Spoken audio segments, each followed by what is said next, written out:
Hello everyone. This is the second papers that we've done. Last year you will have seen the innovation papers. We really thought that after a long time of really inconsistent discussions around industry development and innovation, we really wanted to throw the doors open and get some ideas and inspiration from the best and brightest thinkers in this country. And that was our first papers, and it was such a delight bringing together all of the contributors and speakers that we did it again this year in the capability papers. The capability papers really designed to line up with the National Reconstruction Fund to look at where does Australia have capability, where do we need to nurture it, where do we need to grow it, where do we need to partner. And it was a really interesting opportunity for us to actually go and ask, where do we have capability? So this is the last in a roadshow, culminating in live. I look around the room and there are such incredible brains trust, but also goodwill and passion about what Australia can do.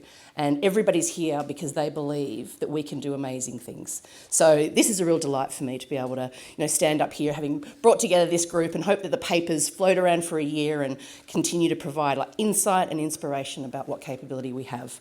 I'd like to now introduce Ngunnawal Elder Auntie Violet, who is very graciously, I will say, after a difficult week, going to welcome us to country. Thank you. I have a 10-year-old, my nephew, that lives with me. I've had him since he was 2, and it's his first time I'm trusting him to ride his scooter. So I'm on edge. I'm going to ring the school up at 9 o'clock to see if we got there okay. But welcome to the land of the Ngunnawal people. This is my mother's country. My father's a Wiradjuri man, but I follow my mother's bloodline. I'm even a bit sad, but I'm happy because I live in Canberra and we're the only city that voted yes. So at the bottom of my heart, I love Canberra. But I was torn. I've got a bit of a chest infection this morning for my sinuses, so you'll have to forgive me. But it doesn't stop me from talking. But I was talking Saturday night, and my 10-year-old nephew was sitting next to me. We were talking about the outcomes of the referendum. So this little boy pops up and says, "Auntie, we people in Canberra must be the only brainiest people in Australia." So I actually happened to think maybe he's right, because we could not explain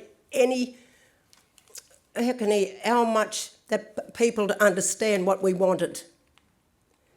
And I thank the Prime Minister for taking the stand and having the guts to bring it, because we were waiting for 10 years for it. And the Labor Party, we were promised. We're still not promised. I lived under the Aboriginal Protection Board. And what is making me so sorry, I had my sister call me in tears. She was listening to Michael McCormick talking on Riverina TV. And he was talking about bringing the cashless debit card back in for Aboriginal communities. And things were, Jacinda Price trying to introduce again, to go and do investigations on us Aboriginal people. My God, when is people going to stop putting us down? When are we going to walk together? When are we going to unite? When are they going to help and put their hands up? I've had enough. I've heard my sister told me one woman, of a friend of this woman, said to her why she didn't vote yes. It's because she didn't like Qantas. How sad is that? And I give out the out-of-vote cards on Friday with my grandson. And I was talking to this other lady and she told me she don't talk to half of her family now.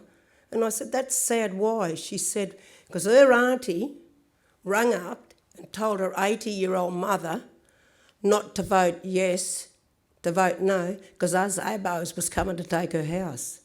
This breaks my heart to think that these people are still putting us down and lies, and lies. I thought we'd get this big support for this.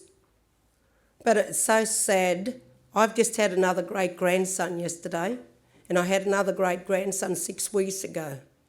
I worried about them having a voice when they're older. do they have to put up with the same things that we put up with today?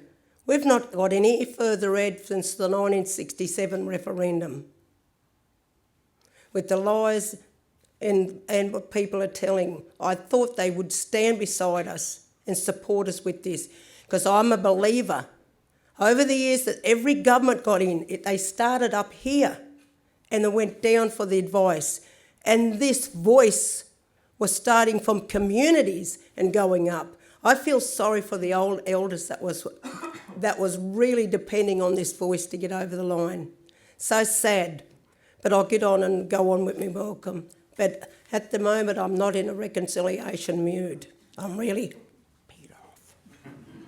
But Canberra has got my heart. I'm in the right place. I'm on Ngunnawal country, and I feel safe.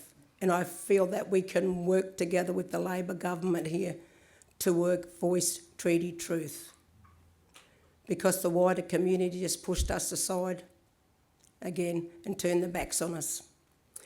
But I believe a welcome to country is a traditional Aboriginal blessing, symbolising the treasure owners of the land welcome you, but also shows respect for the first peoples of the land you are meeting on.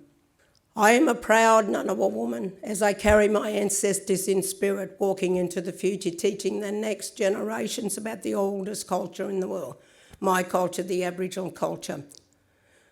I'd like to acknowledge the Minister, I had to write it down, Bill, Minister for Government Services and the NDIS.